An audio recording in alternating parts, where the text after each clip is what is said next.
आदाब नाजरीन, news centre में आप सबका बहुत बहुत इस्तकबाल है। इस वक्त शाम के ठीक 6 बज चुके हैं और मैं हूं आपके साथ इदरीस फलाही और मैं हूं आपके साथ अतिया मुझे।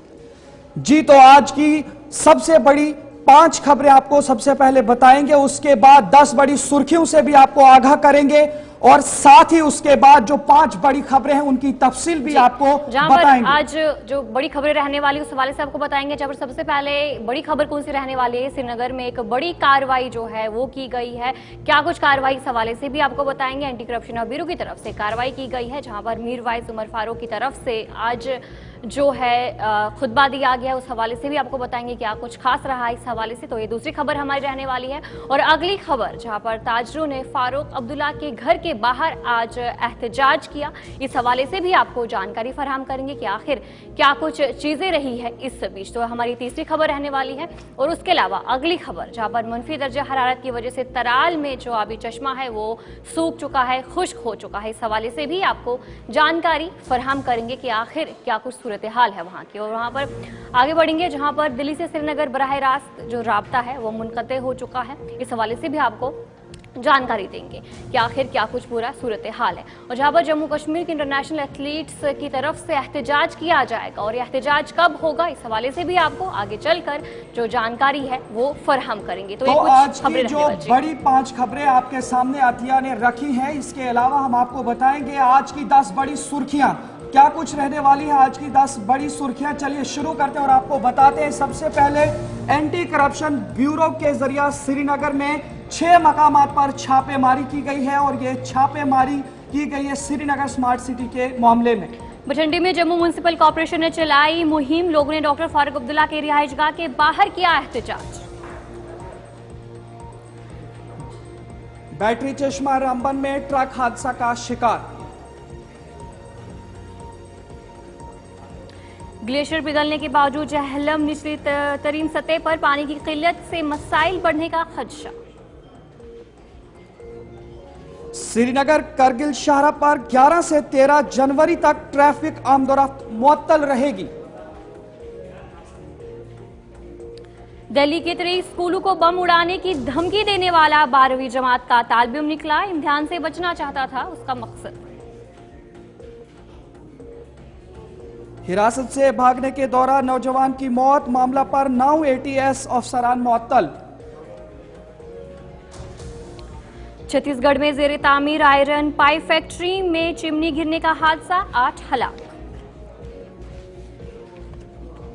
दिल्ली में शदीद धुंध, हद नजर सिफर, गाड़ियां सुस्त, परवाजें और ट्रेनें ताखीर का शिकार।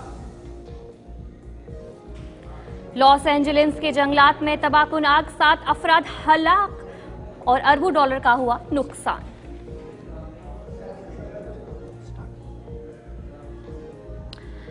तो चलिए, ये थी कुछ बड़ी 10 खबरें। अब दीगर खबरों की तरफ भी रुख करेंगे, जहां पर शुरुआत करेंगे बड़ी खबर के साथ, जहां पर ACB की तरफ से आज एक बड़ी कार्रवाई जो है वो की गई है। क्या कुछ इस हवाले से जानकारी है वो भी आप तक पहुंचाने की पूरी कोशिश करेंगे। जहां पर एंटी करप्शन ब्यूरो की तरफ से एक बड़ी कार्रवाई जो है आज देखने को मिली। श्रीनगर में ACB की तरफ से कार्रवाई देखने को मिली है। श्रीनगर स्मार्ट सिटी प्रोजेक्ट से ये खबर जोड़ी है। एंटी करप्शन ब्यूरो की तरफ से श्रीनगर में छापे मारे गए हैं और आज AIG की तरफ से जम्मू में इस हवाले से प्रेस कॉन्फ्रेंस भी की गई है। उन्होंने क्या कुछ कहा है उस हवाले से भी आपको आगे चलकर जानकारी देंगे। जहां पर आज ACB की तरफ से श्रीनगर में ये छापेमारी कार्रवाई जो है की गई है, जहां पर जम्मू कश्मीर में 6 मकामात पर ACB की तरफ से यानी कि एंटी करप्शन ब्यूरो की तरफ से ये बड़े छापे जो है वो किए गए हैं। इदरीस जी बिल्कुल अतिया, श्रीनगर स्मार्ट सिटी मंसूबे से जुड़ी आमदनी से ज्यादा असासों के मामले में एंटी करप्शन ब्यूरो यानी ACB ने 6 मकामात पर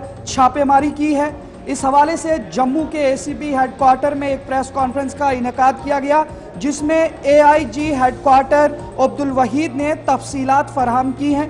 उन्होंने बताया कि श्रीनगर स्मार्ट सिटी मंसूबे में काम करने वाले 2 मुलाजमीन, chief financial officer Sajid Yousuf Bhat और एग्जीक्यूटिव इंजीनियर जहूर अहमद डार के खिलाफ आमदनी से ज्यादा असासे रखने की शिकायत मिली थी। इसके बाद ACB ने श्रीनगर पुलिस स्टेशन में एक मुकदमा दर्ज किया और आज कश्मीर वादी के 6 मकामात पर छापेमारी की गई है। जी हाँ जी, तो चलिए आपको सुनाएंगे कि आखिर जो प्रेस कॉन्फ्रेंस की गई है क्या कुछ खास रहा है, क्या कुछ बताया गया, आपको सबसे पहले ये सुनाएंगे। हमारे पास कंप्लेंट्स आई थी कि श्रीनगर स्मार्ट सिटी में 2 गवर्नमेंट एम्प्लॉइज हैं, पब्लिक सर्वेंट्स हैं, जो साजिद यूसुफदार जो वहाँ पे फाइनेंशियल जो है एडवाइजर के तौर पे काम कर रहे हैं, चीफ फाइनेंशियल ऑफिसर, और ज़हूर अहमद डार जो वहाँ पे एग्जीक्यूटिव इंजीनियर है, उन्होंने जो है गलत तरीके से इलीगली जो है करप्ट प्रैक्टिस से एक्यूमुलेट किया है डिस्प्रोपोर्शनेट एसेट्स जो उनके नॉन सोर्सेज ऑफ इनकम के जो है विपरीत है, उससे ज्यादा है। तो अकॉर्डिंगली जो है हमारी जो इन्वेस्टिगेशन हुई इसमें, तो जो एलिगेशन जो इनके खिलाफ लगी थी वो सबस्टेंशिएट हुई। तो इसके बाद जो है we have launched FIR against both this government और both this public servants. FIR number 1 और एफआईआर नंबर 2 जो पुलिस स्टेशन एसीपी श्रीनगर है, तो उसमें हमने जो एफआईआर लगाया है और सर्च वारंट्स हमने जो है ऑनरेबल कोर्ट ऑफ लॉ से हासिल की है। एंड अकॉर्डिंगली उसके बाद जो है 7 डिफरेंट लोकेशंस पे अभी जो मैं आपसे बात कर रहा हूँ सर्च चल रही है। तो यहाँ का रहने वाला जो है कोई शिकायत करना चाहता है, ऑब्वियसली हमारे पास माध्यम है जिसके थ्रू वो हमारे पास आ सकता है, उसका जो है नाम भी जाहिर नहीं होगा और उसमें जो है कार्रवाई अमल में लाई जाएगी। हम जानकारी लेंगे, हमारे साथ हमारे नुमाइंदे इमरान नायक को ज्वाइन कर चुके हैं। इमरान बताएगा कि आज ये बड़ी कार्रवाई की गई, छापेमारी किए गए और अभी क्या कुछ जानकारी इस हवाले से अपडेट कीजिएगा। देखिए, जिस तरीके से अभी एंटी करप्शन ब्यूरो की तरफ से प्रेस कॉन्फ्रेंस का इनेकाद भी किया गया और आज सुबह से ही श्रीनगर में उस वक्त हलचल मची जब एंटी करप्शन ब्यूरो की तरफ से श्रीनगर स्मार्ट सिटी लिमिटेड के 2 आला ऑफिसर्स के खिलाफ जो है उनके घरों के ऊपर छापामार कार्रवाई शुरू की गई। जिस तरह से अभी एसीबी के ऑफिसर्स ने प्रेस कॉन्फ्रेंस के दौरान बताया, एक तो एग्जीक्यूटिव इंजीनियर है, दूसरे फाइनेंशियल ऑफिसर है, तो दोनों के खिलाफ जो है जो उनकी लोन जो मालियत उनकी जो एसेट्स है लीगली, उससे ज्यादा उन्होंने एसेट्स जो है वो जमा किए हैं और उन पर बदउनवानी के इल्जामात है। और जिस तरह से एसीबी ने कहा कि उन्हें पहले से ही शिकायत मौसूल हुई थी, कंप्लेंट्स मौसूल हुई थी कि दोनों जो ऑफिशियल्स हैं उन्होंने गैर कानूनी तरीके से असासे जमा किए हैं। तो इस सिलसिले में एंटी करप्शन ब्यूरो ने आज श्रीनगर के साथ साथ वादी कश्मीर के मुख्तलिफ इलाका जात पर छापामार कार्रवाई की और तकरीबन 7 जगहों पे जो है रेड्स की और इस वक्त भी जो है ये ऑनगोइंग जो प्रोसेस है इन्वेस्टिगेशन का वो जारी है। यानी कि मजबूत तौर पर जो आपसे ये भी थोड़ा सा जानकारी लेने की कोशिश करूंगा, ये जो कार्रवाई की गई है अभी तक आपके जानकारी में क्या कुछ आया है कि क्या कुछ हासिल हुआ है एसीबी को आखिरकार? देखिए, जिस तरीके से मैंने जो कहा कि एंटी करप्शन का इनेकाद किया गया, जिसमें यह बताया गया कि एंटी करप्शन ब्यूरो को दोनों ऑफिसर्स के मुताबिक जो है शिकायत मिली थी कि इन्होंने मिसयूज ऑफ फंड्स किया था और साथ साथ ये भी कि उनके जो एसेट्स है, जो लीगल एसेट्स है, उससे ज्यादा उन्होंने जो है अपनी प्रॉपर्टी बनाई। और उसी तनाजुर में जहां एंटी करप्शन ब्यूरो ने आज उनके घरों के ऊपर छापामार कार्रवाई की और इस सिलसिले में कई डॉक्यूमेंट्स जो है वो बरामद किए हैं, कुछ डिवाइसेस भी बरामद किए हैं और मजीद जो इन्वेस्टिगेशन है वो अभी जारी है और तवक्कात की जारी है। जिस तरह से आज प्रेस कॉन्फ्रेंस के दौरान हमने सवालात भी किए तो ये कहा गया कि अगले कुछ दिनों के अंदर जो है मजीद जो तहकीकात का जो सिलसिला है, जो इन्वेस्टिगेटिव पार्ट है जी, और भी कुछ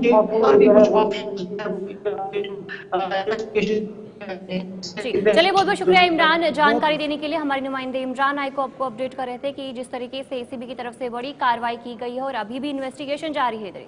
जी नजरी, जिस तरह से आपको बताने की कोशिश करूंगा, ये जो श्रीनगर स्मार्ट सिटी प्रोजेक्ट था साल 2017 में हिंदुस्तान के स्मार्ट सिटीज मिशन के हिस्से के तौर पर शुरू किया गया था। इस मंसूबे की मंजूरी अप्रैल 2017 में दी गई थी। श्रीनगर स्मार्ट सिटी प्रोजेक्ट का तखमीना बजट 2,869 करोड़ रुपए एरिया बेस्ड था, जबकि अगर हम आपको पैन सिटी सॉल्यूशंस के हवाले से आपको बताएं तो 765 करोड़ रुपए का यह पूरा प्रोजेक्ट था और हुकूमत हिंद ने श्रीनगर स्मार्ट सिटी प्रोजेक्ट को जून तक मुकम्मल करने की आखिरी तारीख मुकर्रर की थी। यह मंसूबा 2018 में शुरू हुआ था और असल में इसे दिसंबर 2023 तक मुकम्मल होना था। लेकिन श्रीनगर स्मार्ट सिटी प्रोजेक्ट माजी में कई डेडलाइन से महरूम हो चुके हैं। ताहम हुक्काम ने इस बार शहर में बाकी मानदा प्रोजेक्ट्स को मुकम्मल करने की यकीन दहानी कराई थी, लेकिन इस बीच में अब जो है एसीबी की कार्रवाई भी देखने को मिल रही है। अब वहां से क्या कुछ निकल करके आएगा, बहरहाल वो कबल अज़ वक्त होगा। जैसे हमें कोई भी तफसीलात उसके हवाले से मिलती है हम आप तक जरूर पहुंचाने की कोशिश करेंगे। तो चलिए अब अगली खबर की तरफ रुख करेंगे, जहां पर दिल्ली कश्मीर रेल सर्विस के हवाले से जानकारी फराहम करेंगे। कटरा स्टेशन पर मुसाफिरों को ट्रेन तब्दील करने की जरूरत है। कश्मीर से नई दिल्ली तक कोई बराह रास्त ट्रेन नहीं चलेगी।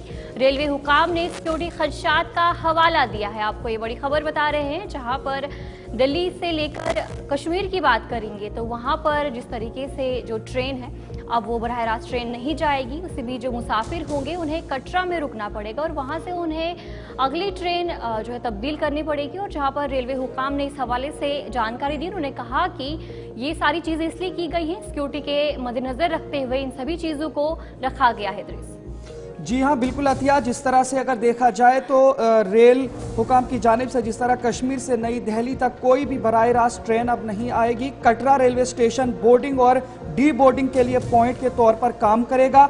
रेलवे हुकाम ने सिक्योरिटी खदशात का हवाले देते हुए तस्दीक की है कि कटरा स्टेशन वो मकाम होगा जहां मुसाफिरों को ट्रेनें तब्दील करने की ज़रूरत होगी। रेलवे ने वंदे भारत की नकाब कुशाई की, जो खास तौर पर जम्मू कश्मीर में सर्दियों के लिए डिज़ाइन किया गया है।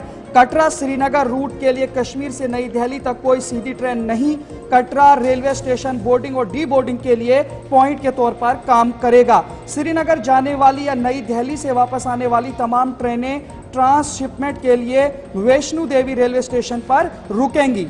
ट्रेनें या तो श्रीनगर से आने वाली हैं या नई दिल्ली से वापस आने वाली ट्रेनें जम्मू के कटरा में वैष्णो देवी रेलवे स्टेशन पर रुकेंगी, जहां मुसाफिरों को अपना सफर मुकम्मल करने के लिए दूसरी ट्रेन में सवार होना पड़ेगा।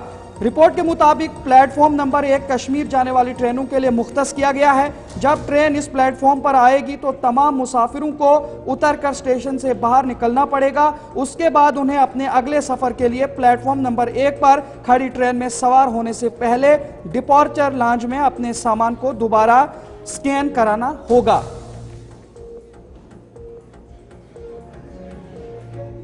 तो चलिए ब्रेक के बाद आपका खैर मकदम है। जिस तरीके से आपको कश्मीर से जो दिल्ली की ट्रेन थी उस हवाले से आपको जानकारी दे रहे थे, और Kashmir chamber of commerce and industry general secretary और नेशनल कॉन्फ्रेंस के तर्जुमान इमरान नबी डार ने कश्मीर और नई दिल्ली के दरमियान बराह रास्त ट्रेन सर्विस न होने पर रद्द-ए-अमल दिया है। क्या कुछ कहा गया उनकी तरफ से, आपको कल से पता चला है कि ट्रेन पहले रुकेगी कटरा में और कटरा पर ये इख्तिताम पजीर हो जाएगी, फिर वहाँ स्टेशन चेंज करना पड़ेगा, फिर वहाँ दूसरी ट्रेन में उनको बोर्ड करना पड़ेगा। तो इसमें दिक्कत है कि एक तो ये सुबह सवेरे, काफी सवेरे अंधेरे में ये ट्रेन कटरा में पहुंचेगी और उसके बाद कोई सुना कि 2 घंटे का वहाँ है एक ट्रेन से दूसरी ट्रेन में बोर्ड करने का, स्टेशन से बाहर जाने का, फिर दोबारा सिक्योरिटी वगैरह का वो करने का, वो सिक्योरिटी पासेस, और दोबारा से उनको दूसरी ट्रेन में बोर्ड कर। इसे तो इनकन्वीनियंट तो होगी ही। तो हम उम्मीद करते हैं कि हम आइंदा दिनों में इस ट्रेन को डायरेक्ट करा जाए। इसमें कटरा रुके, ये कटरा जरूर रुके, कटरा, क्योंकि कटरा के भी जो वहाँ वैष्णो देवी जाना और श्रद्धालु है वहाँ जाने वाले हैं, उनको वहाँ से हो जाए, वो वहाँ रुके ट्रेन। तो लेकिन ये डायरेक्ट ये जो ट्रेन चेंज करनी है ये कम्बरसम हो जाएगा। इससे अगर इस मसले में हमने रेलवे मिनिस्टर जो है अश्विनी कुमार जी, हमने उनको भी ये टेकअप मामला किया है कि वो इसमें नजरसानी करें और जब भी हो सके आइंदा भी उनके शायद अरेंजमेंट्स या ये जो इंफ्रास्ट्रक्चर वैसा ही हुआ हो, तो जब भी मुमकिन हो आइंदा फ्यूचर में इस ट्रेन को दिल्ली श्रीनगर डायरेक्ट करे। यही एक ट्रेन चले, अगर रुकना कटरा में रुके, जम्मू में रुके, जहां भी रुकना हो रुके, लेकिन बस पैसेंजर्स को उतरना नहीं पड़े और दूसरी ट्रेन बोर्ड नहीं करनी पड़े। ये हमारा Kashmir chamber of commerce industry का ये स्टैंड है। ढकी छुपी बात नहीं है, पहले से ही डिसाइडेड था कि जो स्टेशन होगा वो कटरा में पहले रुकेगा, कटरा से श्रीनगर आएगा। अब बिल्कुल ये बात, आपकी बात बिल्कुल जायज है कि लोगों की जो डिमांड है, कश्मीर के लोगों की डिमांड है कि ईज ऑफ ट्रैवल होना चाहिए। तो ईज ऑफ ट्रैवल के लिए हमने जो है मैं आपको भी बताना चाहता हूं, ऑलरेडी ये गवर्नमेंट इस इशू के साथ बिल्कुल मुंसलिक है, और मुझे लगता है कि इंशाल्लाह आए दिनों में भी उमर साहब इस इशू को रेज करेंगे यूनियन रेलवे मिनिस्टर के साथ। तो कहने का मतलब ये है कि एक पॉजिटिव डेवलपमेंट है पूरे कश्मीर के लिए, कि जिस तरीके से हमारे रास्ते मुनक़ता हो जाते थे बर्फ की वजह से या बाकी चीजों की वजह से, अब कनेक्टिविटी का कोई प्रॉब्लम नहीं होना चाहिए। दो चीजों को मदद करेगा, जैसे आपने भी बोला, टूरिज्म है, सो ऑल ईयर टूरिस्ट्स आ सकते हैं अब यहाँ पर, तो एक फिलिप मिलेगा यहाँ पर इकोनॉमी को, और दूसरा जो हमारी रीढ़ की हड्डी है, एक हॉर्टिकल्चर।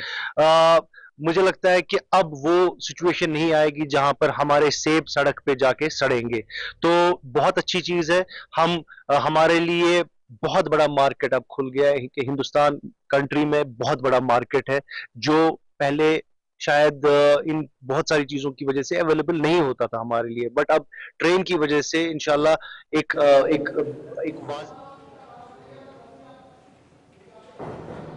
तो चलिए अब आगे बढ़ जाएंगे, अगली खबर की तरफ रुख करेंगे, जहां पर आज जम्मू में एहतजाज देखने को मिला और फारूक अब्दुल्ला के रिहाइशगाह के बाहर एहतजाज देखने को मिला। जम्मू के बठंडी म्युनिसिपल कॉर्पोरेशन ने एक मुहिम चलाई, जिसके बाद लोगों ने डॉक्टर फारूक अब्दुल्ला के रिहाइशगाह के बाहर एहतजाज किया।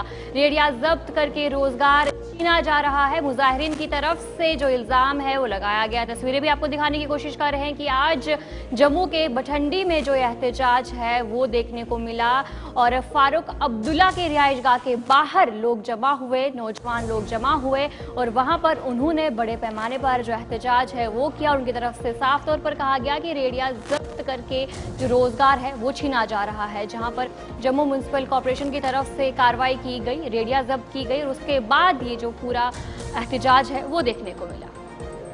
जी हाँ, बिल्कुल। जम्मू में फारूक अब्दुल्ला की रिहाइशगाह के बाहर नौजवानों ने एहतजाज किया, जब जम्मू म्युनिसिपल कॉर्पोरेशन ने बठंडी इलाके में गैरकानूनी तजावुजात के खिलाफ मुहिम चलाई। इस दौरान कई रेडियों को जब्त कर लिया गया, जिसके बाद मकामी नौजवानों में गुस्सा पैदा हो गया। मुजाहिरीन ने मीडिया से गुफ्तगू करते हुए कहा कि उन्होंने नेशनल कॉन्फ्रेंस को इस उम्मीद पर वोट दिया था कि उनके अच्छे दिन आएंगे, लेकिन हो रहा उसके बरक्स और अब उनकी रेहड़ियां जब्त करके इनसे रोजगार छीना जा रहा है। मजीद क्या कुछ मुजाहिरीन ने कहा है, देखिए एक खास रिपोर्ट। पावर में आया, यही इन्हीं कश्मीरियों के लिए इसने गेट बंद करके अंदर बैठा हुआ है। कहाँ है, क्यों नहीं बातचीत कर रहा है इन लोगों से जिनके ठेले और रेडियां तोड़ी गई? इन्हीं लोगों ने इसको सेक्रेटरीट में पहुंचाया, असेंबली में पहुंचाया, मेजॉरिटी देकर टोपी पहन के टोपी पहनवाया इसने कश्मीरियों को। और अब इन कश्मीरियों को जब सड़कों पे मारा जा रहा है, इनके रेडियां और ठेले तोड़े जा रहे हैं। अदानी अंबानी है क्या? गरीब लोग हैं, दो वक्त की जो भी आता है वो गरीब पे असल्ट कर रहा है, जो भी आता है वो गरीब पे लाठी बरसा रहा है। पिछले 10 साल से जम्मू कश्मीर में यही ड्रामा चल रहा है।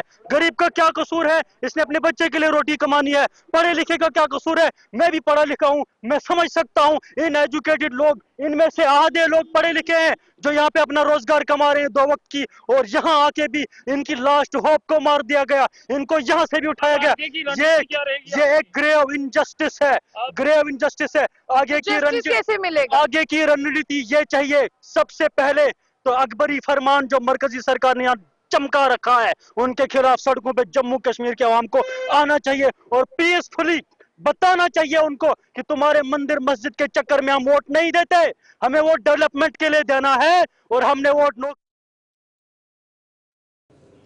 तो नाज़रीन, चलिए आगे बढ़ते हैं और आपको एक बार और एक खबर बताते हैं। जम्मू कश्मीर के इंटरनेशनल एथलीट्स ने एक बड़ा फैसला लिया है और रिक्रूटमेंट रूल्स के हवाले से ये एक बड़ा कदम उन्होंने उठाने की कोशिश की है। उनका मानना है कि वो एक एहतजाज करेंगे जिसमें रिक्रूटमेंट रूल्स में ताखीर के खिलाफ वो श्रीनगर में कल 12 को एहतजाज करने के हवाले से खबर दे रहे हैं। और ये जो गेजेटेड और नॉन गेजेटेड असामियों को मुकम्मल करने के हवाले से इनका एहतजाज रहेगा। जी हाँ तिया जी, जम्मू कश्मीर से मुख्तलिफ खेलों के शोबे में बैनुल क़ौमी सतह पर नुमाइंदगी करने वाले खिलाड़ी कल 12 जनवरी को 12 बजे के करीब जो है वो एहतजाज करने वाले हैं। उनकी तरफ से कहा जा रहा है कि वो पुरअमन एहतजाज करेंगे। इस एहतजाज का मकसद जम्मू कश्मीर के खिलाड़ियों के लिए गेजेटेड और नॉन गेजेटेड पोस्टों के लिए 2023 में मंजूर शुदा भर्ती के असूलों की मंजूरी में तवील ताखिर पर तवज्जो मरकूज करना है। इन असूलों के ऐलान के बावजूद इन पर अमल दरामद के लिए कोई ठोस कदम नहीं लिया गया है। उनकी तरफ से कहा गया है, जिसकी वजह से उन्होंने कहा कि वो गैर यकीनी सूरत हाल का शिकार है और उन्हें ये कदम लेना पड़ रहा है। और कल वो जो एहतजाज है प्रेस एनक्लेव श्रीनगर में पुरअमन एहतजाज करेंगे। और उनकी तरफ से कहा गया कि कल 12 बजे के करीब जो ये एहतजाज है वो किया जाएगा। और रिक्रूटमेंट रूल्स में ताखिर के खिलाफ जो एहतजाज है उनकी तरफ से कल दोपहर 12 बजे के करीब किया जाएगा।